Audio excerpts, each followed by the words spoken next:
প্রথমে রেখা টানো সোজা, আঁকাটা দেখো কি মজা। প্রথমে লাইন টানতে হবে, দুটো লাইন, এই রেখা দুটো যেন হয় ফাইন।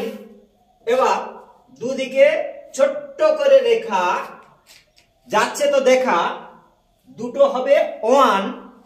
এবার হালকা করে বাঁকা, এবার দেখো কি হয় আঁকা, দুদিকে দাও বাড়িয়ে, হালকা করে ঘুরিয়ে, এইভাবে দাও বাড়িয়ে, এই আঁকা বাঁকা রেখা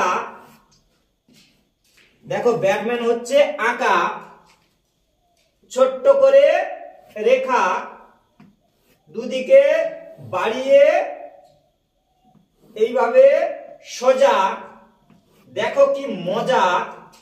হালকা করে বাঁকা, বাঁকাকে বলবো এই তাকা। ব্যাটম্যান হয়ে গেল খুব সহজে আঁকা।